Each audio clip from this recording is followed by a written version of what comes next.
आइए नाज़रीन, आज हम आपको खाना पकाने की कुछ टिप्स देते हैं जो कि हमेशा से ही हमारे काम आती रहीं।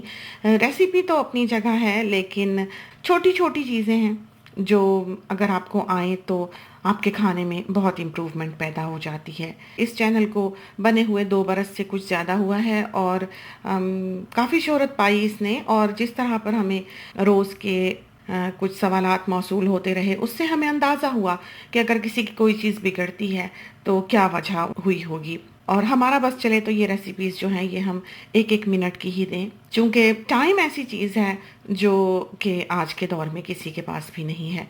कोशिश तो की है कि हम बहुत छोटी-छोटी रेसिपीज़ दें ताकि सब लोग उससे फ़ायदा उठा सकें और उनको वक़्त भी सीखने में ज़्यादा ना लगे।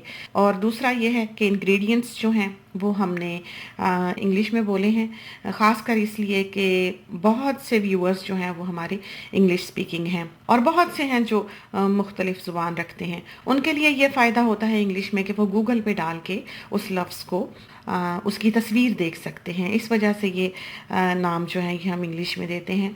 और रही इन रेसिपीज़ को इंग्लिश में देने की बात, तो मैं एक पाकिस्तानी हूँ, ये रेसिपीज़ पाकिस्तानी हैं और मेरी ज़ुबान उर्दू है।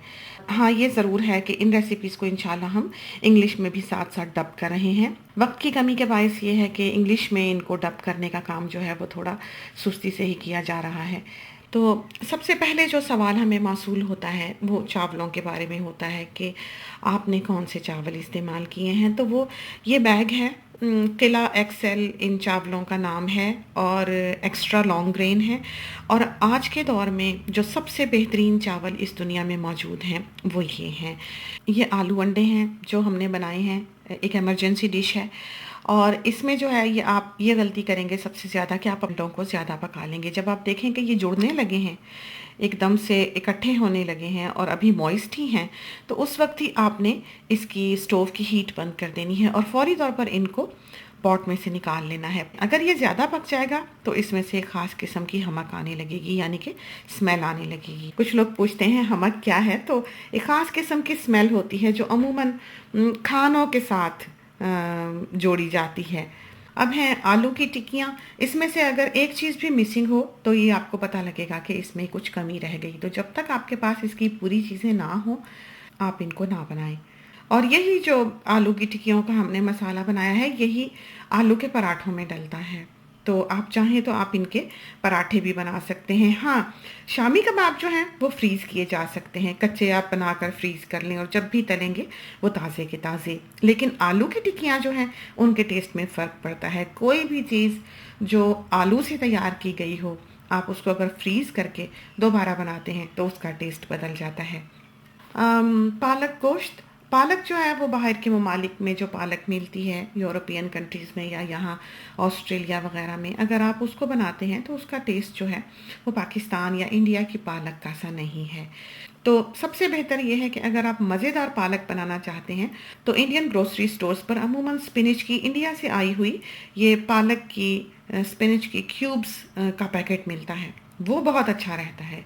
वो आप ट्राई करें, वो यकीनन पालक जो है वो मज़ेदार है। चूँकि आप चाहे पाकिस्तानी बीज लाकर भी यहाँ पर बोलें, चूँकि मिट्टी यहाँ की है, पानी यहाँ का है, खादें यहाँ की हैं, तो उस पौधे में भी, उस फल में भी वो खुशबू 100% या वो जायका उस सब्ज़ी में 100% नहीं होगा जो पाकिस्तान या इंडिया में ग्रो करने वाली सब्ज़ी या फल का होता है। जैसे कि हम भिंडी हर साल लगाते हैं, हमें पहले था कि शायद बीज जो है वो मुख्तलिफ है या बीज हमें सही नहीं मिला, लेकिन बहुत से देसी भिंडियों के हमने यहाँ पर बीज लगाए। ना उनकी शक्ल वो होती है पाकिस्तानी भिंडी जैसी, और ना ही रंग और ना ही टेस्ट।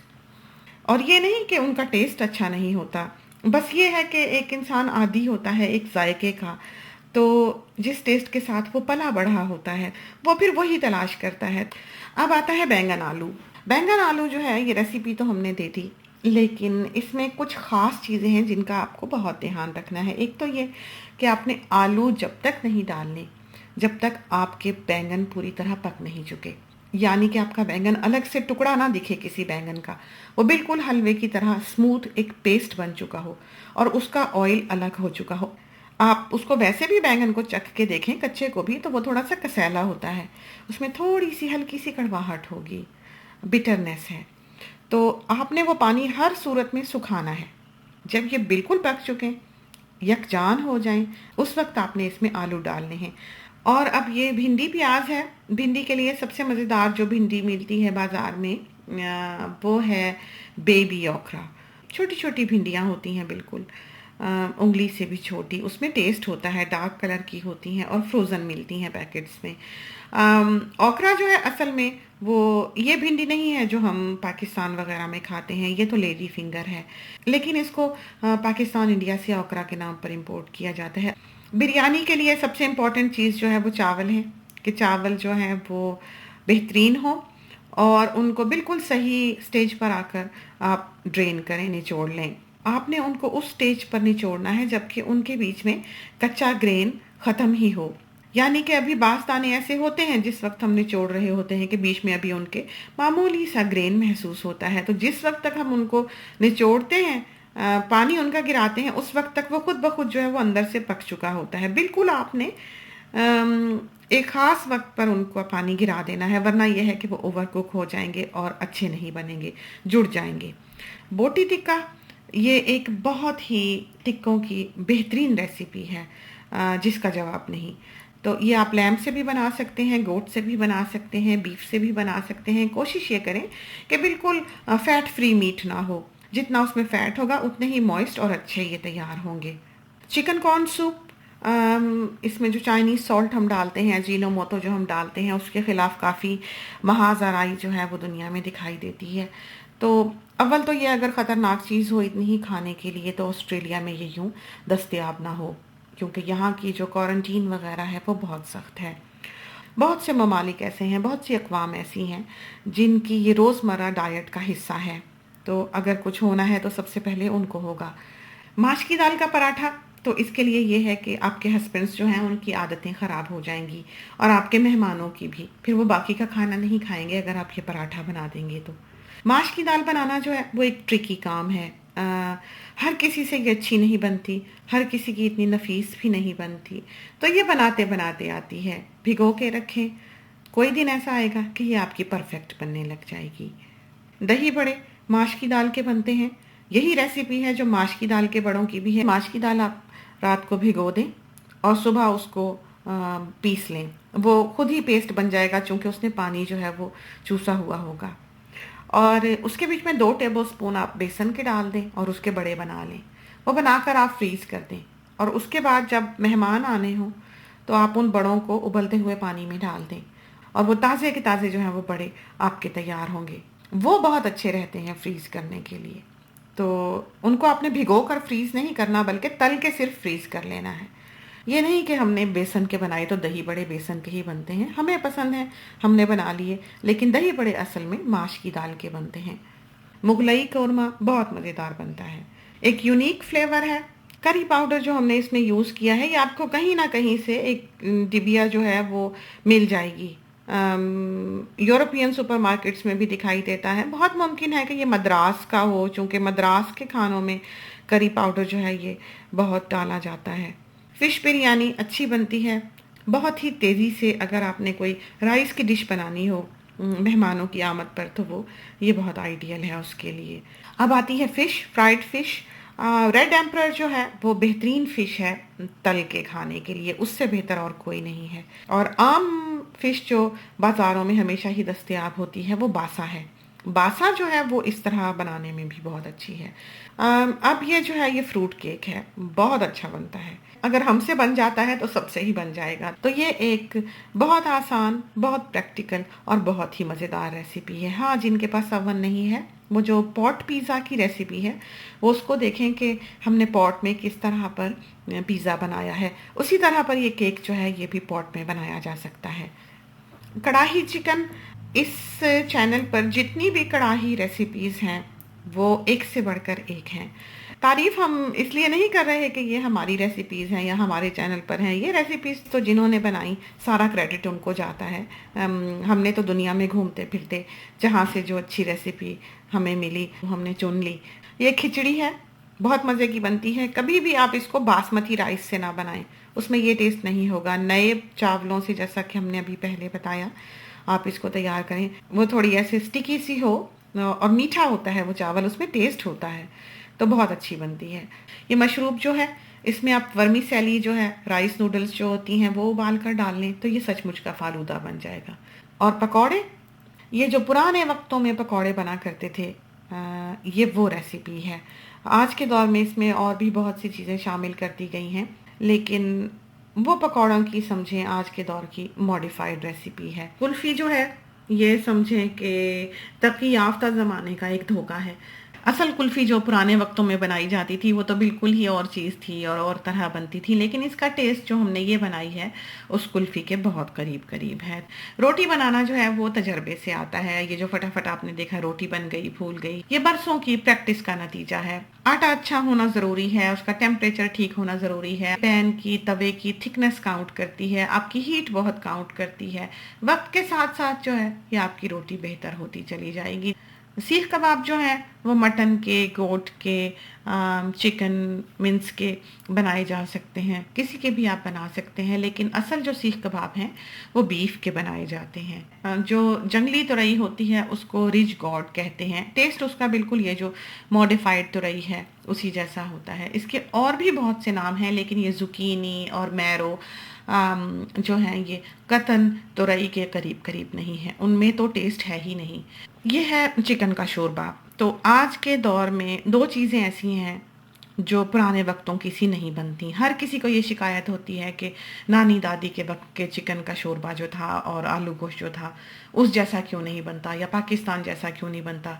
तो उसमें एक गलती जो है वो हम करते हैं, वो ये है कि इसमें हम अदरक डाल देते हैं। पुराना टेस्ट अगर हम चाहते हैं तो इसमें हम अदरक नहीं डालेंगे। जो चीज़ें बाज़ डिशेज़ में हमने नहीं डाली, कुछ में टमाटर नहीं डाला, कुछ में हमने गरम मसाला नहीं डाला, कुछ में हमने सिर्फ दही डाला, कुछ में हमने दही नहीं डाला, तो ये नहीं है कि जो चाहे आप जिस चीज़ में मर्ज़ी डाल दें। उसमें ये होता है कि आखिर उसका जो एक सेट रूल है, जो उसकी रेसिपी है, उसको किसी न किसी वजह से हमारे बड़े बूढ़ों ने यूँ बनाया था।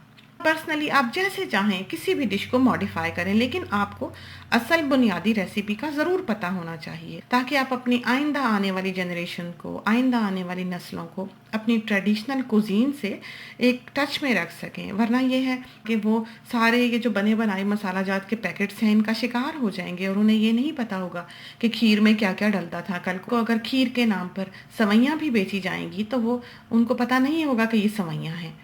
अब आती है मूंग मसूर की दाल। बहुत आम चीज़ है, हर घर में बनती है, लेकिन अच्छी दाल बनाना हर किसी के बस का काम नहीं। तो इस रेसिपी को आप जब भी बनाने लगें दाल ज़रूर देख कर बनाएं। ये नहीं कि आ गई तो आपने चढ़ा ली। आप ज़रूर कहीं ना कहीं गलती करेंगे बनाने लगे और इससे आपकी दाल ख़राब होगी। गाजर का हलवा, ये तो ये है कि तरक्की ज़माना ने जो हमको सहूलियात फराहम कर दी, हमने उसका इसमें इस्तेमाल कर लिया। अच्छा बनता है, असल से बहुत करीब है और बहुत ही तेज़ी से तैयार होता है। इसकी 2 रेसिपीज़ हैं जो हमारे चैनल पर मौजूद हैं और दोनों ही बहुत अच्छी हैं। कोफ्तों की ये जो रेसिपी है ये कोई आज की रेसिपी नहीं है, ये सदियों पुरानी रेसिपी है और असल में कोफ्ते जो हैं वो बिल्कुल इसी रेसिपी पे तैयार किए जाते थे। इसमें भुनी हुई चने की दाल और खशखाश डालना लाजमी है। वो इन कोफ्तों को सॉफ्ट बनाते हैं और उनका एक ख़ास फ्लेवर होता है। खशखाश जो है हम सिल पे पीसा करते थे बचपन में, दोधी या सरदाई वगैरह के लिए जो पीसी जाती है, और कोफ्तों के लिए।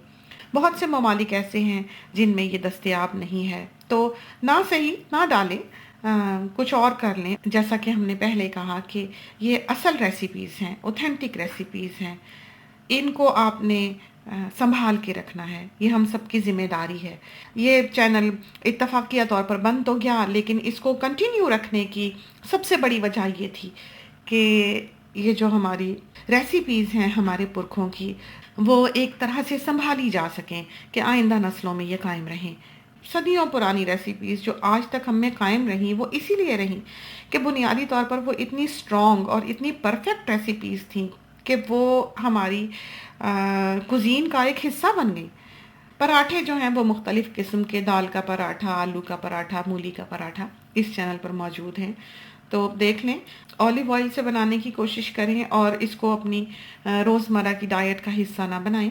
एक तो सबसे पहले आपकी हेल्थ है, रोज़-रोज़ इस तरह की भारी चीज़ें खाना मुनासिब नहीं है। और दूसरा ये है कि जिन घरों में पराठे बनते हैं, उनके किचन्स की हर चीज़ स्टिकी हो जाती है, चाहे आप उनको कितना ही क्यों ना साफ़ कर लें। और सफाई जो है वो निस्फ़ ईमान है। पकाना गूँथना कोई मुश्किल नहीं है, 100 चीज़ें दिन की इंसान बना सकता है, बनाई जाए, रखी जाए। लेकिन अमूमन ये देखा गया है कि बहुत ज़्यादा पकाने का शौक़ रखने वाले जो हैं वो इतने सफाई पसंद नहीं होते। वो इसलिए नहीं कि उनकी आदत नहीं है, बल्कि इसलिए कि वो सारी मेहनत जो है, सारी एनर्जी जो है जब पकाने में सर्व कर देंगे, तो उनके पास इतनी हिम्मत बचेगी ही नहीं कि वो उसको साफ़ भी कर सकें। तो इसमें एक बैलेंस होना चाहिए कि आप उतना ही काम शुरू करें जितना कि आप ख़त्म करके, साफ़ करके, सँभाल के रात को सो सकें। तो हमेशा इस चीज़ को मद्देनज़र रखें कि आधी एनर्जी जो है वो आप अपनी पकाने में सर्व करें और आधी जो है वो उसको सँभालने, समेटने और साफ़ करने में। ये मसूर हैं। कहने को तो ये है कि आज क्या बना है, दाल बनी है। लेकिन जब हम लफ्ज़ दाल इस्तेमाल करेंगे तो इसका मतलब है कि वो एक प्रोसेस से गुज़रा हुआ ग्रेन है, यानी कि वो दला गया है, या वो छीला गया है, या वो तोड़ा गया है, या वो स्प्लिट किया गया है। उसको कहते हैं दाल, यानी कि वो दलने के प्रोसेस से गुज़री है। जैसे कि साबुत जो ग्रेन है उसको हम माश कहेंगे, मसूर कहेंगे, मूंग कहेंगे। ये सवैयों का ज़र्दा है, बहुत ही मज़ेदार बनता है। सवैयाँ जो है रखने के लिए हमेशा एक सील्ड जार जो है वो इस्तेमाल करें और उनको स्पाइसेस से आप दूर रखें। अब आता है चरगा। ये जो रेसिपी है हमको पर्सनली, ये जब हम इसको पका लेते हैं, मसाले के साथ निकाल लेते हैं पॉट में से, तो हमको ये अवन में रखी हुई पसंद है कि आप हाईएस्ट हीट पे अपना अवन ऑन कर दें, गर्म हो जाए, तो आप ये सारे मसाले समेत जो आपने चिकन वगैरह तैयार की है उसके ऊपर थोड़े से तिल छिड़क के 10-15 मिनट के लिए अवन में डाल दें। खुले बर्तन में बनाएं, क्योंकि अगर बर्तन तंग होगा तो पानी उसका तेज़ी से खुश्क नहीं होगा। बाहर के ममालिक की चिकन जो है वो बहुत जल्दी गल जाती है। ज़र्दा, सबसे पहले बेहतरीन चावल चाहिए। चावल अच्छे ना हो तो इसको बनाने की कोशिश ना करें, चूँकि फिर ये है कि ये ज़र्दा जो है ये लिफाफे बनाने के ही काम आएगा, चूँकि सिर्फ इसकी ग्लू ही बनेगी और कुछ नहीं। खोया जो इसके ऊपर आपको दिखाई दे रहा है, उसकी रेसिपी भी जो है वो इस चैनल पर मौजूद है। रसमलाई बहुत ट्रिकी चीज़ है, हर कोई नहीं बना सकता। इसलिए नहीं कि उसे आती नहीं, बल्कि इसलिए कि किस्मत उसका साथ नहीं दे रही। अम्मी इसको 100 दफ़ा बनाएंगी, ये 100 दफ़ा ठीक बनेगी, उनकी कभी ख़राब नहीं हुई। इसको बनाने के लिए प्रैक्टिस चाहिए, समझ चाहिए कि आपने इसमें क्या गलती की। इसका डो जो है वो बहुत मुनासिब होना चाहिए। दूध जो है उसकी रेशो अगर 1 या आध स्पून भी कम ज़्यादा होती है तो ये ख़राब होगी। टेम्परेचर जो है वो अगर ज़रा सा भी ऊपर नीचे होता है तो ये ख़राब होगी। बटर अगर थोड़ा सा भी आपने ज़्यादा डाल दिया तो ये दूध में घुल जाएगी। बेकिंग पाउडर जो है वो थोड़ा सा भी पहले का रखा हुआ तो ये ख़राब होगी, वो भी अगर ज़्यादा कम हुआ तो ये टूटेगी। तो ये बनाने से आएगी, बहुत ध्यान से बनाने वाली चीज़ है। लेकिन अगर एक दफ़ा आपको ये समझ आ जाए कि इसमें क्या गलती होती है तो फिर तो समझें कि आपकी चांदी है। क्रीम जो इसमें यूज़ हुई है वो फ्रेश क्रीम है, आम फ्रेश क्रीम जो हम बीट करके अपने डिज़र्ट्स वगैरह में डालते हैं। और ये रसमलाई भी जो है ये तरक्की ज़माना की मॉडिफाइड रेसिपी है। ये असल में यूँ नहीं बनाई जाती थी। इसका ताल्लुक बंगाल से है और वहाँ पर ये चीज़ से बनाई जाती है, पनीर से बनाई जाती है। रसगुल्ले बनाए जाते हैं पहले और फिर वो दूध में, रबड़ी में भिगोए जाते हैं, एक तरह से वो होती है रसमलाई। लेकिन ये जो रेसिपी है उसके बहुत करीब है टेस्ट में, इसलिए आज के दौर में इसको यूँ बना लिया जाता है। मुतंजन जो है इसकी कई अक़साम हैं, कई तरह से बनाया जाता है। ये असल में एक मुग़ल रेसिपी है और अम्मी बताती हैं कि जिनको उन्होंने बचपन में देखा हुआ है मुग़ल ख़ानदान के लोगों को, कि वो इनको अलग अलग गड़वियों में रंगदार चावल अलग अलग रंग के उबाला करते थे और बाद में उनको सफ़ेद चावलों के साथ मिलाया करते थे। तो ये उस ज़माने की असल मुग़ल मुतंजन की रेसिपी है। बहुत से लोग जो हैं वो मुतंजन को नमकीन और मीठा मिक्स्ड बनाते हैं, उसमें मीट वगैरह का इस्तेमाल भी करते हैं, लेकिन ना वो हमने कभी खाया है और ना ही हमको उसकी रेसिपी आती है, क्योंकि हमारे ख़ानदान में यही रेसिपी आई मुतंजन की। कड़ी जो है ये एक ऐसी रेसिपी है जो दुनिया की मुख्तलिफ़ रेसिपीज़ को हमने देखते हुए, सामने रखते हुए, चखते हुए खुद से तैयार की है। इसमें ये है कि सबसे ज़्यादा इम्पॉर्टेंट इसका टाइम है कि इसको हमने कितनी देर पकाया है। वो पकाने में जो इसमें टेस्ट आता है वो अगर आप इसको शॉर्ट टाइम में बनाएँ, ये कभी भी इतनी अच्छी नहीं बनती। आप इसको 8 बजे अगर चढ़ाएँ सुबह के, तो करीबन ये 12 बजे बन के तैयार होती है दोपहर के। तो ये तो थी नाज़रीन कुछ कुकिंग टिप्स, ऐसी चीज़ें जो कि हमें सवालात में बेहद मौसूल हुईं, और रेसिपीज़ देते समय हमको इतना अंदाज़ा नहीं था कि कोई इसमें क्या-क्या गलती कर सकता है या किसी की ये क्यों कर ख़राब हो सकती है। और कोशिश भी हमारी ये होती है कि हम कम से कम वक़्त में ज़्यादा से ज़्यादा सिखा दें। तो इस कारण हमने सोचा कि आज हम ये ऐसा एक क्लिप आपके लिए तैयार किए देते हैं कि जो कुछ कमी बेशी रह जाए वो आप इसको देखते हुए अपनी डिश में पूरी कर लें। और ये ऐसी चीज़ें हैं जो सिर्फ़ इन्हीं डिशेज़ में नहीं बल्कि बहुत बार आपकी रोज़मर्रा की कुकिंग में आपको याद आएँगी कि ओहो! ये गलती हो गई या ये नहीं करना चाहिए था। तो छोटी-छोटी चीज़ें हैं, इसको मद्देनज़र रखें। अच्छी रेसिपीज़ हैं, प्रैक्टिकल रेसिपीज़ हैं। यहाँ पर एक बात का हम और ज़िक्र करते चलें कि हमारा फ़ेसबुक पेज भी है। जिस तरह पर आप सवाल हमें भेजते हैं इस चैनल पर और किसी चीज़ का लिंक माँगते हैं या कोई रेसिपी अगर आप हमसे पूछते हैं, तो यहाँ पर यूट्यूब पर हम उनके सवाल के जवाब में अपना लिंक नहीं छोड़ सकते। यही वजह है कि वो फ़ेसबुक पेज जो है वो बनाया गया है कि जो रेसिपी हम यहाँ पर नहीं दे सकते, वहाँ पर वो हम उनके लिए पोस्ट कर देते हैं। तो उसको भी आप चाहें तो जॉइन कर लें, चूँकि उसमें भी मुख्तलिफ़ रेसिपीज़ आपकी नज़र से गुज़रेंगी, मुख्तलिफ़ डिशेज़ की तस्वीर आप देखते हैं। फ़ेसबुक पेज जो है उसमें ये है कि बहुत से हमारे साथी जो हैं, जो शुरू से हमारे साथ हैं, वो भी आपकी हेल्प करने के लिए मौजूद होते हैं। और हम एक बार फिर कहेंगे कि इन रेसिपीज़ का सारा क्रेडिट जो है वो उन लोगों को जाता है जिन्होंने इनको क्रिएट किया। तो इसके साथ ही हमें इजाज़त दीजिए। खुदा करे कि ये टिप्स आपके लिए कारआमद साबित हों। अल्लाह हाफ़िज़।